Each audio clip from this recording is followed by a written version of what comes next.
श्री मधुसूदन है जो paper leak SIT के हेड थे और इन्होंने पिछले करीब 1.5 महीना प्लस में बहुत बेहतरीन काम किया है। इनकी टीम करीब 10 स्टेट्स में जाके आई है और एक बड़ा कॉम्प्लिकेटेड सा कॉम्प्लेक्स सा केस था जो हिमाचल की हिस्ट्री में पहले नहीं था कभी भी। पहले हमने मानव भारती का केस किया था, उसमें तो ऑफेंस ऑलरेडी हो चुका था। इसमें था कि कुछ पता नहीं था। और मेरे दाहिने तरफ श्री सत्येंद्र पाल सिंह है, एडीजी सीआईडी, क्योंकि ये केस सीआईडी में भी दर्ज हुआ था और मोस्ट ऑफ द डिस्ट्रिक्ट्स में सीआईडी के केस के तहत ही काम किया था, तो वो भी मेरे साथ है। और एसपी शिमला मोनिका भी साथ है और साथ ही हमारी टेक्निकल टीम है। तो सबसे पहले हमारे साथ सारे एसपीज भी जुड़े हुए हैं, एसआईटी के बाकी मेंबर्स भी जुड़े हुए हैं। मैं बहुत कॉम्प्लिकेटेड केस है और आपको ये देख के ताज्जुब होगा कि इन्होंने कैसे इन्वेस्टिगेट किया और कितनी इनको मुशक्कत लगी। तो मैं श्री मधुसूदन को बोलता हूँ थोड़ा ब्रीफ इंट्रोडक्शन के बाद आपको प्रेजेंटेशन दें तो आपको पता लगेगा कि कितना इसका नेटवर्क था। मैं साथ ही साथ मधुसूदन जी को यह भी बधाई देना चाहता हूं कि ये जो इंटर स्टेट पेपर लीक के क्रिमिनल्स हैं, गैंगस्टर्स हैं, किंग पिन्स हैं, एजेंट्स हैं, उनकी इन्होंने इतनी गिरफ्तारी की और जब उनकी इंटरोगेशन हुई तो पता लगा कि पूर्व में भी पहले भी इन्होंने बहुत पेपर्स लीकेज में काम किया था। जब ये अनफोल्ड हुआ तो मैंने भी भारत सरकार को लिखा है और बहुत सीबीआई, आईबी, बाकी स्टेट्स के डीजीज को लिखा कि एक बहुत बड़ा इश्यू बनता जा रहा है। हमारी रिक्रूटमेंट के बाद राजस्थान पुलिस की भी रिक्रूटमेंट थी। उसका पेपर टीसीएस जो नंबर 1 टेक्निकल कंपनी है इंडिया में, उसने बनाया था, वो भी लीक हुआ। उसमें 20,000 कैंडिडेट्स थे, उनका भी अब री एग्जामिनेशन 3 तारीख को है। साथ ही साथ राजस्थान में इतने पेपर लीक्स हुए हैं कि राजस्थान सरकार ने एक 2 मेंबर कमेटी बनाई है जिसमें एक हाई कोर्ट जज है और मिस्टर एमएल कुमावत, पहले डीजी बीएसएफ रह चुके हैं और राजस्थान पब्लिक सर्विस कमीशन के वो चेयरमैन रह चुके हैं। वो भी राजस्थान गवर्नमेंट को भी रिपोर्ट सबमिट कर रही है। Over to you. नमस्कार। जैसे कि डीजी साहब ने बताया अभी कि ये केस अपने आप में एक यूनिक केस था। आप सबको विदित है कि जैसे ही पुलिस को पता चला है कि पेपर जो क्वेश्चन पेपर था वो लीक हुआ है, उसको वेरीफाई किया गया। उसके बाद कांगड़ा जिला में थाना गग्गल में एक केस दर्ज हुआ।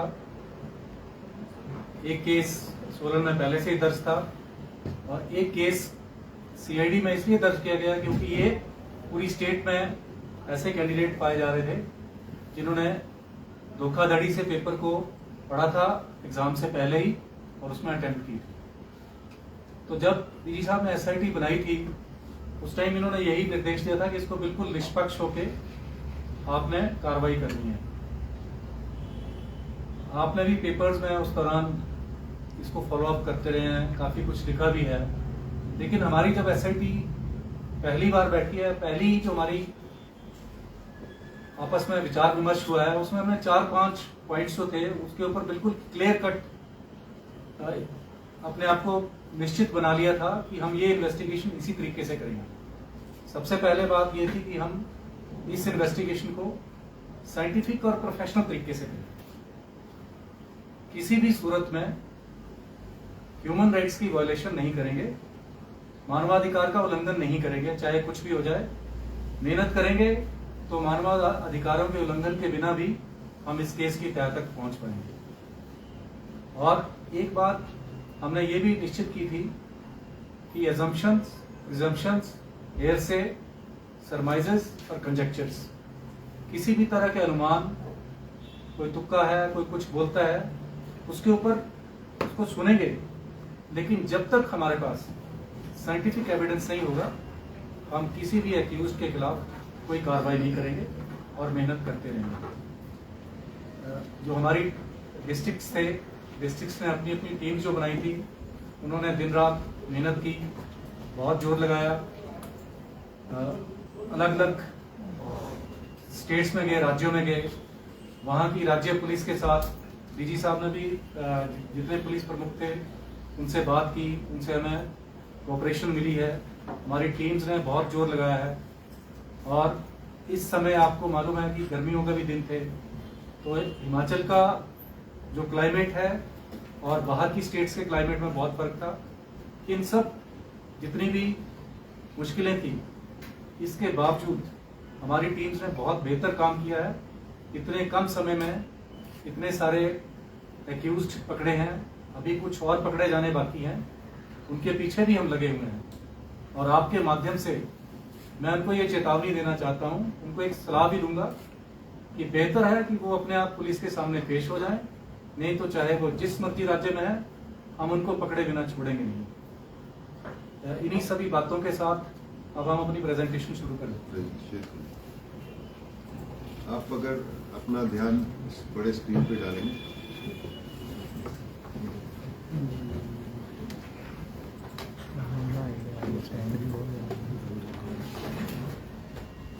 जैसे अभी मैंने आपको बताया कि स्टेट पुलिस ने जो police constable recruitment written exam था, उसकी लीकेज का जब पता चला तो इसमें 3 केस दर्ज हुए थे और पुलिस महानिदेशालय के आदेशानुसार एक स्पेशल इन्वेस्टिगेशन टीम बनाई गई थी, जिस स्पेशल इन्वेस्टिगेशन टीम का मुझे इंचार्ज बनाया गया।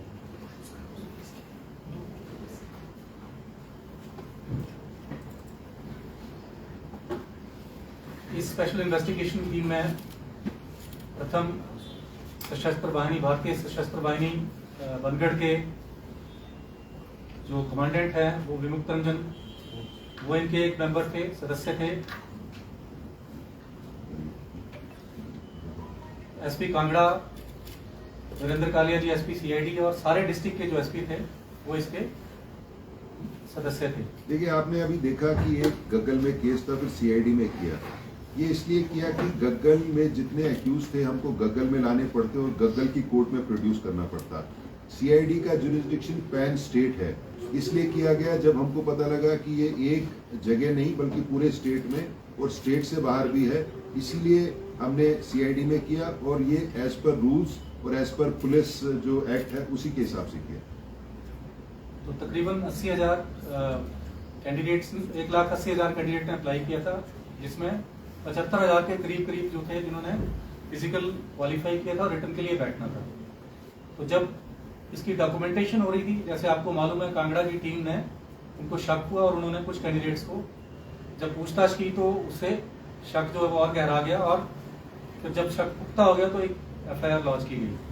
इसमें जैसे पहले बताया जा चुका है, एसआईटी का गठन किया गया था।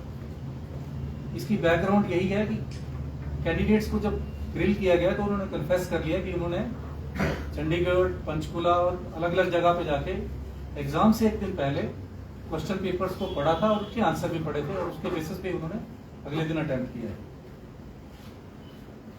जैसे ही केस दर्ज हुआ है और इन्वेस्टिगेशन शुरू हुई है एसआईटी द्वारा, तो अलग अलग टीम्स बनाई गई हैं।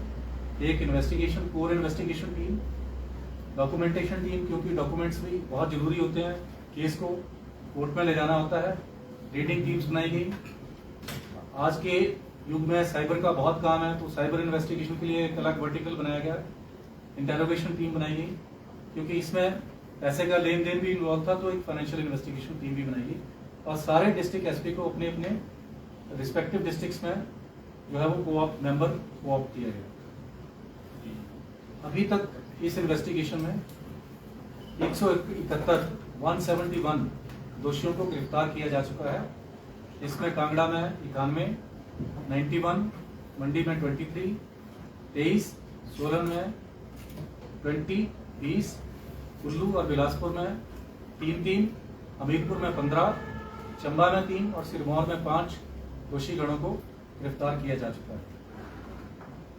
ये ब्रेकअप डिस्ट्रिक्ट वाइज है कि हमने कैंडिडेट कितने गिरफ्तार किए। इसमें से 116 कैंडिडेट, 9 पेरेंट्स, कैंडिडेट्स के गार्डियंस, एजेंट्स तो 6, वो टोटल 46, इनमें से 21 हिमाचल प्रदेश के रहने वाले हैं और 25 बाहर के रहने वाले हैं। जो गिरफ्तार किए गए लोग हैं उनमें से जुडिशियल कस्टडी में अभी तक 47 हैं, 47 अभी तक भी जुडिशियल रिमांड पे हैं और 2 बेल आउट हो चुके हैं। एक अभी भी पुलिस कस्टडी में ऊना जिला में चला हुआ है और बाकी जो है वो जो हमारी सीआरपीसी है उसके अंतर्गत 121 को 41 सीआरपीसी में गिरफ्तार किया गया है। ये एक्यूज की डिटेल है।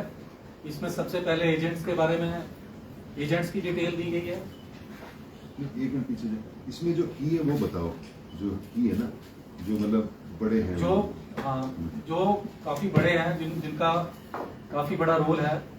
हिमाचल का जैसे एक विपुल कुमार है, अशोक कुमार है, ये पहले भी इन केसों में इन्वॉल्व रहे हैं। इस तरह की इनका जो पास्ट है वो भी बहुत क्लीन नहीं रहा है। एक अगर आप इसी स्लाइड में सबसे नीचे देखें, नरेंद्र कुमार, ये जो है उत्तराखंड का रहने वाला है। इसका बहुत बड़ा रोल है। ये चंडीगढ़ में आया था और इसके पास से हमने कैंडिडेट्स के ओरिजिनल सर्टिफिकेट्स भी रिकवर किए हैं। जब रेड किया दिल्ली से इसको उठाया गया था, गिरफ्तार किया गया था, तो इसके पास से ओरिजिनल सर्टिफिकेट्स भी रिकवर किए गए। ये गैंग्स के साथ मिला हुआ, इनकी इंटरकनेक्टेड रहते हैं। ये गैंग्स जो इंटरकनेक्टेड रहती हैं। इसमें जो की है वो बताते रहना, ठीक है। एक बलविंदर है, ये भी हिमाचल का, ये भी की है। फिर ये शिव बहादुर है, इसके बारे में आपने काफी अपने पेपर्स में लिखा है और ये काफी पेपर लीक्स में जो है वो इन्वॉल्व रहा है। पंजाब में, राजस्थान में, आंध्र प्रदेश में, यूपी में और कई जगह गिरफ्तार हो चुका है। इसको हमने यूपी एसटीएफ की मदद से गिरफ्तार किया था वाराणसी से। ये बहुत बड़ा किंग पिन है। इसने दर्जनों पेपर लीक में ये इन्वॉल्व है, जेल में भी रहा, बाहर छूटता है, फिर यही काम करता है। एक सोमवीर मीना है, ये दिल्ली का रहने वाला है। ये भी काफी पेपर लीक में शामिल रहा है और इसके पास से एक नेविगेशन चिप भी रिकवर की गई है। नेविगेशन चिप करते हैं, नेविगेशन चिप जैसे कि हमारे आपको मालूम होगा कि मैप्स के लिए काफी एप्लीकेशंस हैं, उसी तरह एक चिप है, उसको ये डाल के उसके थ्रू नेविगेट करते हैं अपने। इसमें से और बड़े एक अखिलेश यादव है, ये गाजीपुर यूपी का, ये भी शिव बहादुर सिंह के साथ ही मिलकर काम करता है। इनका काम ही धंधा ही है कि ये हर पेपर को लीक करने में पूरा अपना प्रयास करते रहते हैं हमेशा ही। इनको ये मालूम है कि हर रविवार को कहीं ना कहीं पेपर होता है, तो इनका यही कोशिश रहती है कि बुधवार वीरवार तक किसी न किसी तरीके से इनके हाथ में पेपर लग जाए, ताकि शुक्र और शनिवार की रात को या शनि और संडे की रात को ये कैंडिडेट्स को बुला के उनको पेपर पढ़ा सके। एक राजीव है, ये राजीव यादव, ये पटना का रहने वाला है और ये पेशे से इंजीनियर है। ये रेलवेज में सेक्शन इंजीनियर है। आप अंदाजा लगा सकते हैं कि पढ़े लिखे लोग और किस तरह के लोग इसमें शामिल हैं। एक शिवशंकर प्रसाद है, इसका नाम शिवो पटेल इसको बोलते हैं। ये भी कैंडिडेट्स को पेपर पढ़ाने आया था, ये भी इसी गैंग का एक पार्ट है। रंजीत कुमार है, ये भी दिल्ली बिहार का रहने वाला है। ये अभी हम इसको वेरीफाई तो नहीं कर पाए, लेकिन जो इंटरोगेशन है उसके हिसाब से ये पता चला कि ये यूपीएससी के सिविल सर्विसेज के एग्जाम भी लिखता है।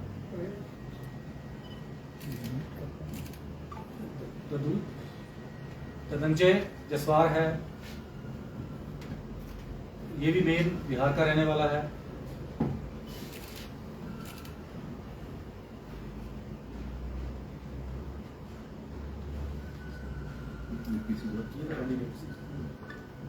ये कैंडिडेट्स हैं जिन्होंने लालच में आके और गलत तरीके अपना के पेपर को अलग अलग जगह जाके पढ़ा और अगले दिन क्योंकि इनको क्वेश्चन के आंसर बता दिए गए थे, तो अगले दिन जाके इन्होंने एग्जाम में वही आंसर जो है वो अटेम्प्ट किए। ये सभी कैंडिडेट्स हैं।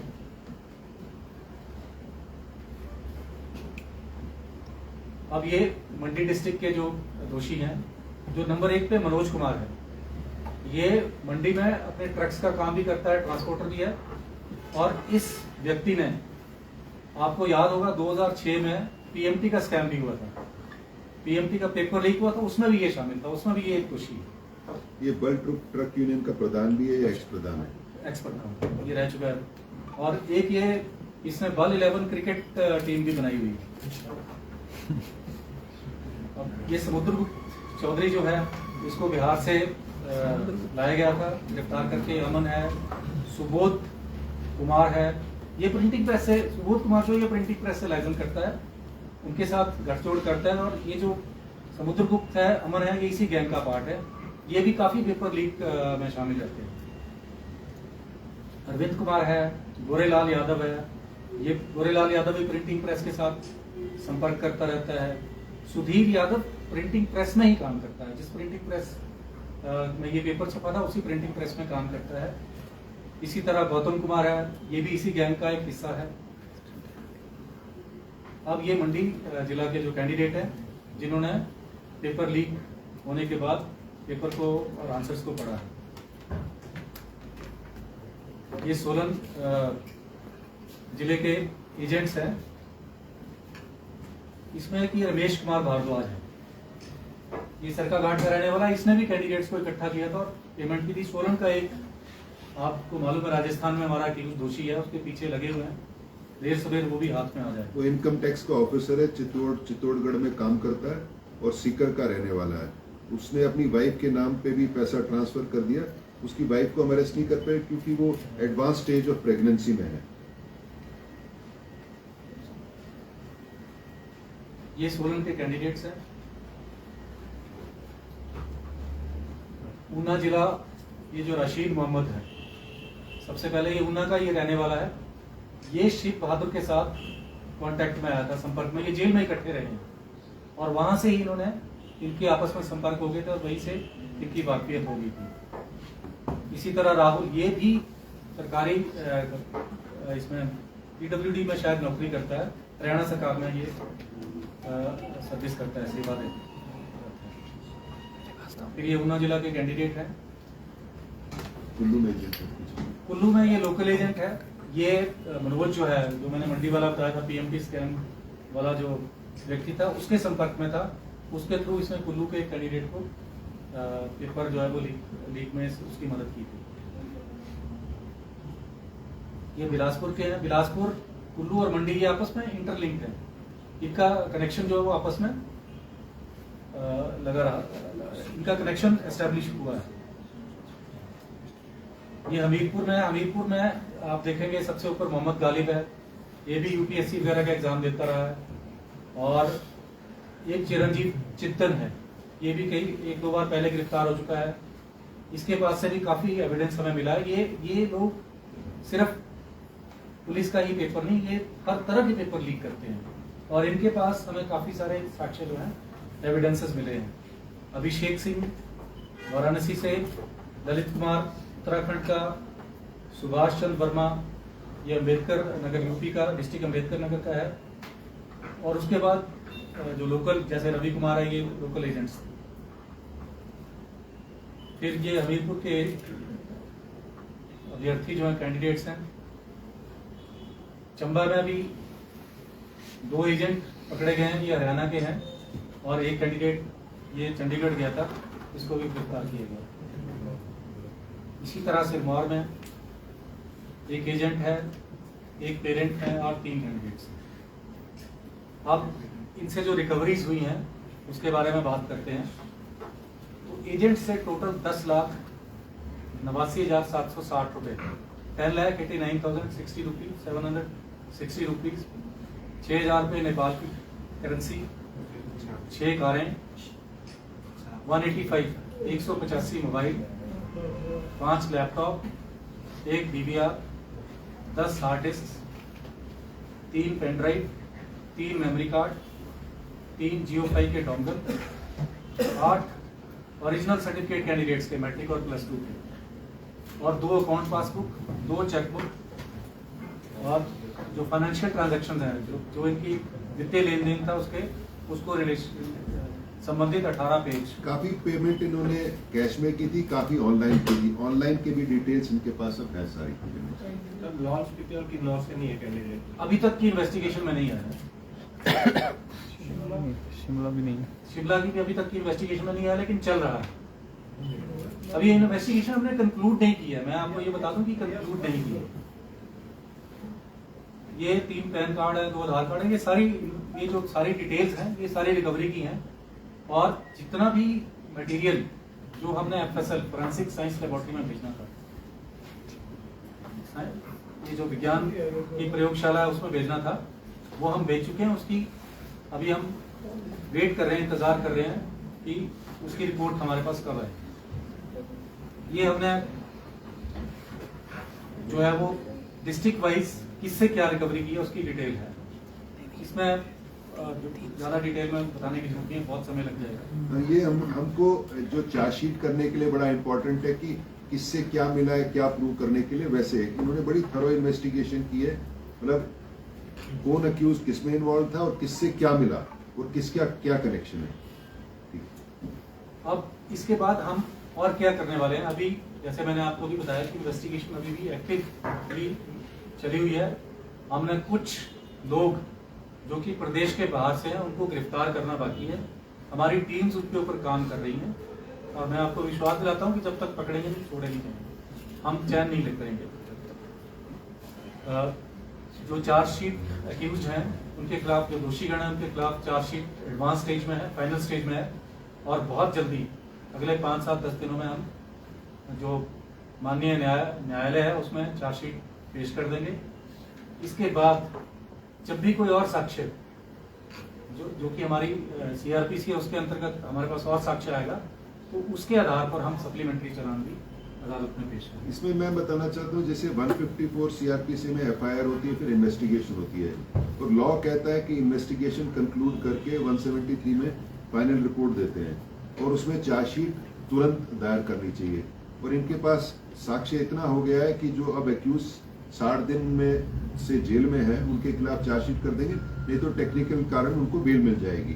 तो मेरे को लगता है इसी हफ्ते चार्जशीट ये डिफरेंट एक्यूज के खिलाफ ये पेश करते रहेंगे।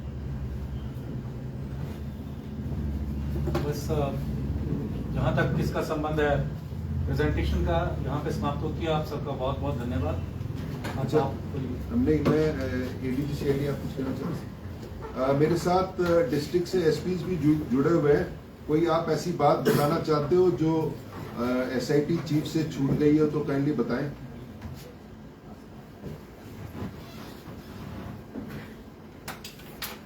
कोई ऐसी बात छूट गई हो तो।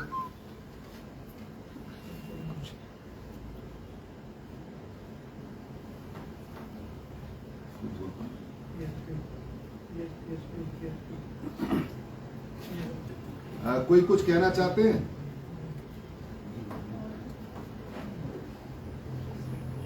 तो सर आई थिंक सर ने सारा कवर कर लिया सब डिस्ट्रिक्ट से। हाँ सर, ठीक है। अगर ऑल ओके है तो मैं हमारे मीडिया बंधु से पूछना चाहता हूँ अगर कोई क्वेश्चंस है उनके, कोई मतलब क्लैरिफिकेशन के लिए क्वेश्चंस। हालांकि इन्होंने बड़ा थरो काम किया है, पूरा ये बता भी दिया है और इसकी जो हम प्रेस नोट भी आपके साथ शेयर कर देंगे पूरी डिटेल्स। तो अगर आपके कोई प्रश्न है कुछ क्लैरिफिकेशन के लिए। हाँ, जैसे ये जो अपना इंटरस्टेट गैंग है, they were involved in many paper leaks in other states also. Himachal में पुलिस रिक्रूटमेंट के अलावा क्या और पेपर्स में भी इनका हाथ है? कोई लीक हुआ है, कोई ऐसा एविडेंस आया है सर?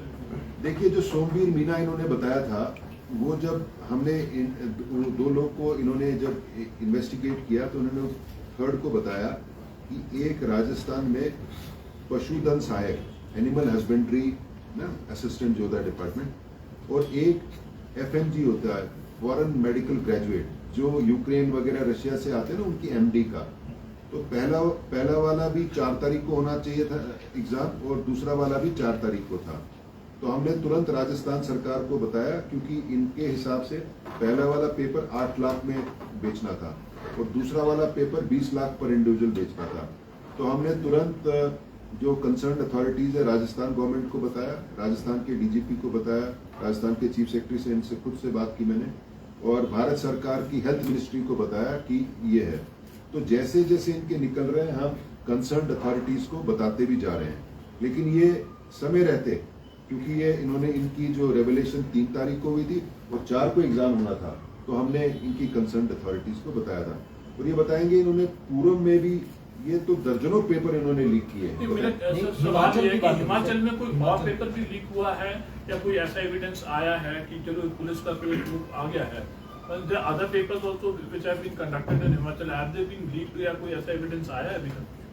एक्चुअली हमारा फोकस जो है ना वो इसी केस को लेके है, लेकिन इनका ये कहना है कि ये पेपर सारे लीक करते हैं। अब पेपर पूरे भारत में इतने होते हैं हर रविवार को कि एक एक डिटेल इनको भी याद नहीं रहती है। डीजीपी साहब, इनकी मोडस ऑपरेंडी क्या रहती है? इनकी मॉडस ऑपरेंडी ये है, जैसे जो प्रिंटिंग प्रेस में है, आपने देखा काफी ज्यादा ये जो पकड़े गए ये बिहार से हैं, यूपी से हैं, तो ये स्मॉल टाइम पेटी जॉब्स करते हैं। उसमें हमारे इसमें भी जो बाहर लीक करने वाला था वो पेपर कटर था। जैसे ना प्रिंटिंग प्रेस में रेगुलर एम्प्लॉयज होते हैं, अगर लोड ज्यादा आ जाता है तो एडहॉक एम्प्लॉयज रखते हैं। तो ये जो हमारे केस में जो था वो जो एक बार प्रिंट करने कट करके जो स्टेपल करते हैं ना, वो था सुधीर यादव। हाँ, सुधीर यादव बिहार का सुधीर यादव प्रिंटिंग प्रेस में कर्मचारी।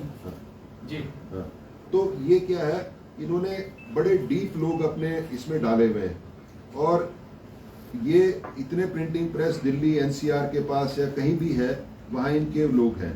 फिर आपने देखा कि इनका कितना नेटवर्क पहुंचा हुआ है, चाहे वो पंजाब का पेपर हो, लेकिन network eastern UP and Bihar के होते हैं।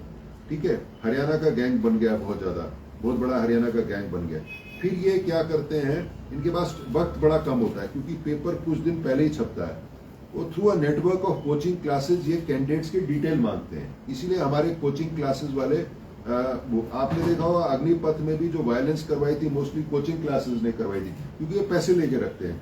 Through a network of coaching classes इनके पास समय नहीं होता ज्यादा, क्योंकि टाइम इज ऑफ एसेंस। तो ये क्या करते हैं, तुरंत कोचिंग क्लासेस को कांटेक्ट करते हैं और वो कैंडिडेट्स को बताते हैं, और 1-2 दिन के समय में ये ऑर्गेनाइज करके करते हैं।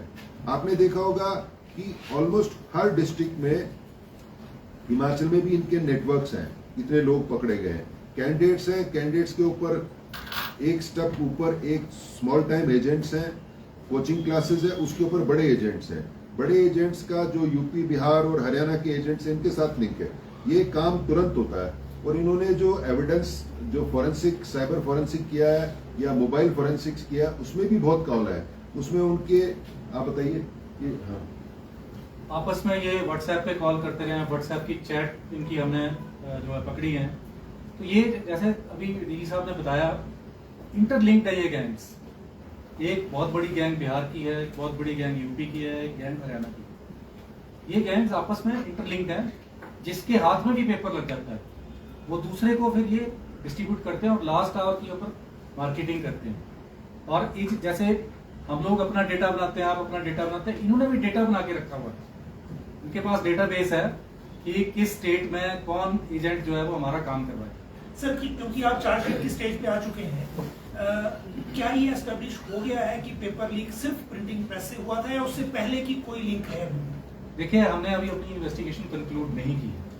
सर, क्या ये भी अब तक की जांच के आधार पर हम ये लिख सकते हैं कि अब तक की जांच में पुलिस के किसी अधिकारी या कर्मचारी की कोई भूमिका नहीं पाई गई?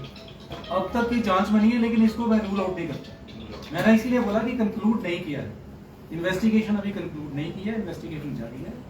अगर कोई साक्ष्य आया तो किसी को भी स्पेयर नहीं किया जाएगा। हमारी, मैं आपको ये बता दूं, जब हमारी पहली मीटिंग हुई थी तो हमारा एक मोटो है, लोगो है हमारी हिमाचल पुलिस का, निर्भय, निष्पक्ष, सत्यनिष्ठ। तो हम सब टीम मेंबर्स ने यही बोला था कि हम बिना किसी दबाव के बिल्कुल सही काम करेंगे, चाहे कोई कितने से कितना बड़ा भी हो, उसको स्पेयर नहीं करेंगे। उसके तो क्या जब पेपर प्रिंटिंग के लिए प्रिंटिंग प्रेस में दिया, तो हमने क्या प्रिंटिंग प्रेस का एंटीसीडेंट्स या उसका बैक हमने वेरीफाई नहीं करा कि वो कैसा है? या ये इन्वेस्टिगेशन का विषय है, इसे अभी हमारे तक थोड़ा बहुत, लेकिन इसके ऊपर हम काम कर रहे हैं। ऑफिसर है, उन्होंने नहीं करा। It is work in progress, ये काम कर रहे हैं। मैं तभी तो बोलता हूँ कि अभी इन्वेस्टिगेशन कंक्लूड नहीं हुई। अच्छा, इसमें फ्यूचर में ना हो कि सरकारी प्रिंटिंग प्रेसेस भी होती हैं, वहां नहीं छापा जा सकता? मतलब सर, जैसे 3 जुलाई के लिए हमने क्या स्टेप और लिए हैं ताकि ना हो? नहीं, अभी देखिए, ऐसा एक एक करके लेते हैं। देखो, ये इशू है, this I have flagged with government of India कि ये एक बहुत बड़ा ऑर्गेनाइज्ड क्राइम बन रहा है। और राजस्थान में तो मैंने बताया, राजस्थान गवर्नमेंट ने 2 मेंबर कमेटी, जिसमें हाई कोर्ट जज है, previous Rajasthan public service commission, उनको लगाए। They are soon to submit their report. 180 page की रिपोर्ट है, जिसमें 100 रिकमेंडेशन है। लेकिन उन्होंने ये भी बताया कि ये ज्यादा नॉर्थ इंडियन स्टेट्स में होता है, साउथ इंडियन स्टेट्स में कम है। अब you have to depend on the network of printing presses that are available. और हमने ये देखा है प्रिंटिंग प्रेसेस में नॉर्थ इंडिया और स्पेशली ईस्ट में काफी डीप इन्होंने अपने लोग बिठा दिए हैं। तो ये हम सरकार से और भारत सरकार से भी बोल रहे हैं कि इस क्राइम को जो ऑर्गेनाइज मैंने हाई सिक्योरिटी प्रेस जैसे नोट्स बनते हैं जहाँ, these are high security presses, ऐसे ही पेपर प्रिंटिंग के लिए भी कोई हाई सिक्योरिटी गवर्नमेंट प्रेस होनी चाहिए which is fail proof, full proof, idiot proof, जिसको जो भी बोले। ये हम भारत सरकार के साथ हमने लिया है, क्योंकि ये हमने जब इन्वेस्टिगेट किया, देखिए इतनी बड़ी इन्वेस्टिगेशन किसी एजेंसी ने आज तक नहीं की, इवन सीबीआई ने भी आज तक नहीं की, और इतने ज्यादा एक्यूज आज तक किसी ने नहीं पकड़े। और हम राज्य सरकारों का धन्यवाद करते हैं। यूपी ने the chief minister's office personally got involve, UP DGP got involve, STF हमारे साथ लगी रही, और ये इन्होंने जो बिल में छुपे हुए थे उनको निकाला। ऐसे ही बिहार में, तो ये हमको सामने आया है कि ये खाली हमारा एग्जाम नहीं है, पूर्व में इन्होंने बहुत एग्जाम किए थे। तो ये क्या है, जैसे मधुसूदन ने बताया, इनके पास एक शेड्यूल रहता है कि कौन सा पब्लिक एग्जामिनेशन कब होगा, और ये लग जाते हैं उस पर, बिकॉज ये उसी नेटवर्क में है कि प्रिंटिंग प्रेस कहाँ है, उसका कौन एम्प्लॉई है, ये लग जाते हैं। और मोस्टली एग्जाम्स के, काफी एग्जाम्स के ये पेपर लीक कर पाते हैं। यही हिस्टोरिकली आया, आपने देखा। अदरवाइज बिहार का हिमाचल से क्या कनेक्शन है, ईस्टर्न यूपी का हिमाचल से क्या कनेक्शन है। राजस्थान में जो एक इनकम टैक्स में था, वो पहले बीएसएनएल में काम करता था यहाँ, और वो चित्तौड़गढ़ में वो एविडेंस है कि जो सोलन का गैंग है उसको वो कर रहा था, वो अभी ही is absconding. We have written to principal chief commissioner of income tax in Jaipur to make him available here. तो ये जब हमने इसको अनर्थ किया, मतलब जब इसको इन्वेस्टिगेट किया, ये जितना हमारा एक्सपेक्टेशन था उससे बहुत ज्यादा है। आपने देखा 171 गिरफ्तारियां तो हो चुकी हैं, और किसी केस में मेरे को लगता है हिमाचल प्रदेश में इतनी ज्यादा गिरफ्तारियां आज तक नहीं हुई। और ये जैसे मधुसूदन ने बताया, वर्क इन प्रोग्रेस है, अभी और भी होंगे। कुछ किंग पिन्स हमसे बच गए हैं, और जैसे ये बोला है कि ये तय तक पहुंचेंगे और सच्चाई से काम करेंगे। सर कोई अपडेट सीबीआई वाले इशू पे? एग्जाम स्टेटस लेमैन जो लोग हैं, जितने पार्टिसिपेंट थे, जितने पेरेंट्स हैं, ये बाकी पब्लिक ये जानना चाहती है। सिंस गवर्नमेंट ने कहा है कि सीबीआई इसको देखे, सीबीआई ने केस लिया नहीं है, एसआईटी काम कर रही है, एसआईटी का अभी प्रेजेंट स्टेटस कहाँ है, एसआईटी अब इस मामले में कहाँ तक पहुंची? वही तो इतना बड़ा प्रेजेंटेशन तो वही किया नहीं, आप थोड़ा बताएं, लोग जानना चाहते हैं कि ये केस कहाँ तक पहुंचा। अभी टोटल इन्होंने बताया कि 171 लोग अरेस्ट हो चुके हैं, जिसमें 46 एजेंट्स हैं, 116 कैंडिडेट्स हैं, 9 पेरेंट्स हैं। और दूसरी बात यह है कि क्योंकि 60 डेज लोगों के कस्टडी में होने वाले हैं, हम उनके खिलाफ चार्जशीट करेंगे। जैसे मानव भारती में हमने चार्जशीट किया था, सप्लीमेंट्री चार्जशीट किया था, सप्लीमेंट्री और चार्जशीट किया था, और जो विदेश में थे उनके अगेंस्ट इंटरपोल नोटिस हमने किया, उनको वापस लाने की प्रक्रिया की। देखो अल्टीमेटली हमको करना तो ये रूल ऑफ लॉ से ही पड़ेगा, और रूल ऑफ लॉ में क्योंकि ये ऑलमोस्ट ट्रंक्स की एक डॉक्यूमेंटेशन होगी, ट्रंक्स टुगेदर, और ये सारे कोर्ट में कई बार पेश हुए हैं। और हमारी इन्वेस्टिगेशन को हाई कोर्ट ने भी स्टैम्प किया है, हमारी इन्वेस्टिगेशन को सबऑर्डिनेट कोर्ट्स ने भी किया, क्योंकि बार बार ये फाइलें कोर्ट में जाती है जब हम प्रोडक्शन के लिए जाते हैं या जुडिशियल कस्टडी के लिए जाते हैं। और जैसा मधुसूदन साहब ने बताया कि हम तुरंत लगे हुए हैं, जहां जहां इनफ एविडेंस है वहां चार्जशीट हम करते रहें, ताकि उनको टेक्निकल रीजंस पे बेल ना मिल पाए। सर सीबीआई से कोई फीडबैक अभी तक है, कोई बातचीत? हमको नहीं है, वो स्टेट गवर्नमेंट को आएगा, हमको तो नहीं पता। आपने बोला 171 अरेस्ट कर लिए, इसमें कितने वांटेड और हैं, और सेकेंडली आपने बोला कि सेंटर को लिखा है कि इसमें वो गवर्नमेंट की प्रेस बनाई जाए, ये आपके थ्रू लिखा गया या स्टेट गवर्नमेंट के थ्रू, किसको लिखा गया? थोड़ा नहीं, ये ऐसा है कि ये हमने जो इंटेलिजेंस एंड सिक्योरिटी एजेंसीज है ना गवर्नमेंट की, गवर्नमेंट सेंट्रल गवर्नमेंट को, उनको आगाह किया है कि ऐसा हुआ, और ये इतना बड़ा केस है, हम छोटा स्टेट है, हमारी कैपेसिटी छोटी है, तो उन्होंने बताया कि ऐसा और अन्य स्टेटों में भी हो रहा है। अभी जेएनके गवर्नमेंट ने कमेटी बनाई है, उनका सब इंस्पेक्टर का एग्जाम का वो लीक हुआ है, बड़े हाई लेवल की उन्होंने कमेटी बनाई है। तो ये जैसे राजस्थान गवर्नमेंट ने तो कमेटी बना दी, इसकी रिकमेंडेशंस हैं, और रिकमेंडेशन जैसे राजस्थान गवर्नमेंट की है, उसको भी हम स्टडी करेंगे, अपने उसको लाएंगे। ये तो हो गया कि आगे फ्यूचर क्या होगा, क्या नीति बनेगी। लेकिन हमने सेंट्रल इंटेलिजेंस एंड जो इन्वेस्टिगेटिंग एजेंसीज है उनको भी आगाह किया है कि this is a big crime and this is a emerging crime और इस पे प्रॉपर फोकस होना चाहिए। और सीबीआई को इसका मतलब एक सेंट्रल डाटाबेस बनना चाहिए कि कौन कौन ऑर्गेनाइज क्रिमिनल्स है। जैसे आपने देखा इसमें तो बहुत क्रिमिनल्स बहुत बार इन्वॉल्व थे। हाँ, सो बेसिकली अब तक ये क्राइम है रेडार के नीचे था, मतलब हमारे रेडार में नहीं था। ये सोचते थे कि छोटा मोटा कुछ है, लेकिन अब ये निकल के आया कि ये तो बड़े प्रोफेशनल गैंग्स इसको करते हैं और उनका काम ही खाली ये है। सर जो एक्यूज्ड है अभी, जो एक्यूज्ड है सर अभी, क्या उन्हें वो एग्जाम में बैठ पाएंगे? कोई डिसीजन हुआ इस पे? नहीं, वो तो सेक्शन 10 है, रूल 10 है हमारा उसका जो रिक्रूटमेंट का, anyone who uses foul means he will be disqualified. तो हमने तो कर दिया, सरकार को इन्फॉर्म कर दिया। उसमें सेक्शन 10 है हमारा, रूल 10 है, anyone who uses foul means. तो ये तो फाउल मींस भी यूज किए, इन्होंने अरेस्ट भी हुए हैं।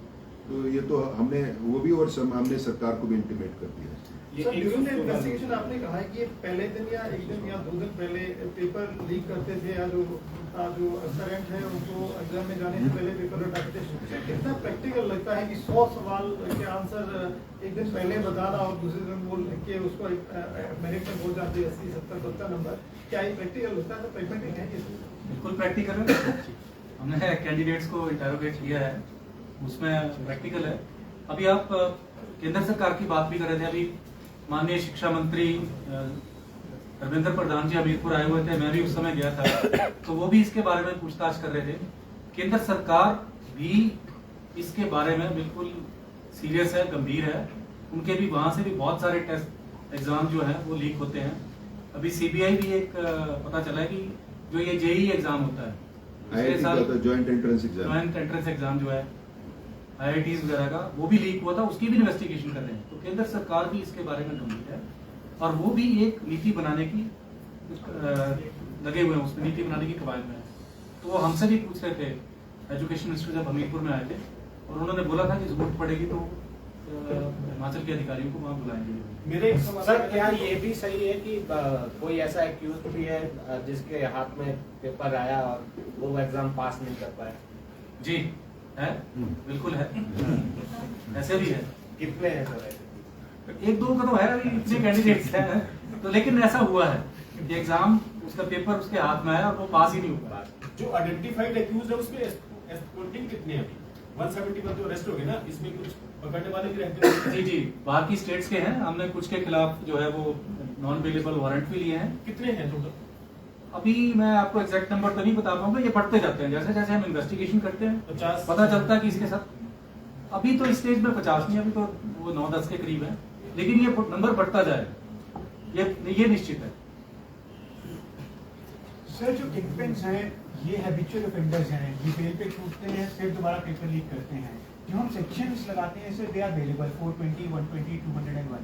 Do you think there is a need of some strict actions and provisions to tap them? ये मैंने केंद्र सरकार को, डायरेक्टर सीबीआई को लिखा है कि ये जो 420 का सेक्शन है ना, जब अंग्रेजों ने कानून बनाया था उन्होंने ये नहीं सोचा था कि इतना सीरियस क्राइम हो जाएगा, लेकिन आज ये उभर के आया है कि ये बड़ा ऑर्गेनाइज्ड और सीरियस क्राइम है। खाली ये नहीं है, ये this is about public service. जब गलत लोग पब्लिक सर्विस में आएंगे तो गलत ही काम करेंगे आगे। It is not about just passing opportunity. जो हमने देखा, जो राजस्थान का जो इनकम टैक्स ऑफिसर था जो भी भागा हुआ है, वो तो वहां भी चित्तौड़गढ़ में भी यही काम कर रहा था। वो 8-8 लाख लेके लोगों से बोल रहा था मैं ये एग्जाम करा दूंगा, वो एग्जाम करा दूंगा। संदीप टेलर। हाँ, टेलर, जो संदीप टेलर है। तो इसमें है ये है कि जो इस प्रोसेस से आते हैं वो पूरी गवर्नमेंट सर्विस या पब्लिक सर्विस को फ्यूचर में प्रेजुडिस कर देंगे। आपने देखा, इन्होंने एक बताया कि भिवानी में पीडब्ल्यूडी का काम करता है, एक रेलवेज में सेक्शन उसका काम करता है। अगर आप गवर्नमेंट सर्विस में, आपको इन चक्रों में क्यों पढ़ने की जरूरत है? लेकिन वो खुद ही इसी चक्कर से आए हैं। तो ये बड़ा सीरियस है। It is not about just leak, it is about कि फ्यूचर पब्लिक सर्विस है, स्पेशली लोअर मिडिल लेवल पे कैसी हो। तो हमने सरकार को लिखा है कि इसमें लॉ चेंज करने की भी जरूरत है। ये ऑफेंस नॉन बेलेबल होना चाहिए। और उन्होंने बोला था राजस्थान के डॉक्टर कुमावत ने, पब्लिक सर्विस कमीशन है, उन्होंने बोला राजस्थान ने चेंज भी कर दिया। राजस्थान ने कुछ 10 साल की सजा कर दी है और प्रॉपर्टी फॉरफीचर भी कर दी है। उन्होंने काफी चीजें राजस्थान ने कर दी, हम उसको अब स्टडी करेंगे। राजस्थान में ये बहुत बड़ी प्रॉब्लम थी क्योंकि पिछले इतने सालों में कोई रिक्रूटमेंट कर ही नहीं पाए। जैसे हमने बताया कि उनका जो पेपर था वो तो टीसीएस ने बनाया था, जो टॉप टेक्नोलॉजी कंपनी है, उसके बावजूद वो लीक हुआ। अब 3 तारीख को उनका भी एग्जाम है। तो राजस्थान गवर्नमेंट ने इसको अमेंड करके कुछ चेंज किया है और इस एक्सपीरियंस के बाद हम अपनी सरकार को भी रिकमेंड करेंगे कि 420 जो है बड़ा, उसमें सजा भी ज्यादा नहीं है। 420, 468, 467 यही होते हैं, इसमें सजा ज्यादा नहीं है। अब जैसे मानव भारती में हम इन्वेस्टिगेट कर रहे थे, टोटल सजा ही 3 साल है उस केस में, तो कुछ देर के बाद कोर्ट्स भी बेल कर देते हैं। तो ये इश्यू है कि जब ये जो फ्रॉड्स हैं, फाइनेंशियल फ्रॉड्स है, एजुकेशन सेक्टर में जितने फ्रॉड्स हैं, इसमें जो ऑमनिबस 420 वाला सेक्शन लगाते हैं वो बहुत ज्यादा डेटरेंट नहीं है। और हम अब राजस्थान की ये जो नया एक्ट है उसकी कॉपी मंगा के सरकार को भी रिकमेंड करेंगे कि उसी लाइंस पे कोई सख्त सा कानून, चाहे लोकल कानून है, वो बने, ताकि मतलब लोग एनकरेज ना हो चोरी चकारी करने Sir, से। the investigation is very thorough and very detailed. So I just want to know, जितने ये तो चलो accused हैं, यहाँ कितने पेरेंट्स ऐसे थे जिन्होंने एक्टिवली पेपर खरीदा और actively they were in link with these gangs? Because this is a very pertinent question I feel. अभी तो नो है ना, नो बताए ना। अभी तक हमने 9 गिरफ्तार किए और चला हुआ है काम। क्योंकि हमारा मतलब फोकस कुछ पहले आया। हमारा जो फोकस है, ये आपको ये बात मानेंगे कि इसकी डायनेमिक्स मैग्नीट्यूड बहुत बड़ा है। तो अभी हमारा फोकस मेन एजेंट्स को बाहर के उनके ऊपर है। जो पेरेंट्स है वो भी उनके पीछे भी लगे हुए हैं, वो भी आएंगे। 9 अभी तक हमने चिन्हित कर लिए हैं, बाकी और भी होंगे। देखिए, मैं एक बात थोड़ा सा समझिए, जब ये केस हुआ था, क्योंकि ये हर वीक में होता है, तो ये जो एक्यूज्ड आपने देखा है, इतने बड़े किंग पिन्स हैं, ये इमीडिएटली एविडेंस भी डिस्ट्रॉय करते हैं, रिकॉर्ड भी डिस्ट्रॉय करते हैं। लेकिन ये मधुसूदन जी को मैं बहुत बहुत बधाई देता हूँ इसकी, इन्होंने ना इन्वेस्टिगेशन ठीक से प्लान किया ताकि एविडेंस डिस्ट्रॉय ना हो। और क्योंकि इनके फोन्स, मोबाइल्स, लैपटॉप सब पकड़े गए, इसीलिए ये कड़ी आगे चलती गई। अगर हम हाथ पे हाथ रखे बैठे रहते तो मेरे को लगता है कोई हमको हाथ पे नहीं लगता। तो इनिशियली किसी मतलब some lawyer had also filed PIL in the high court, उसकी 2 हियरिंग हुई।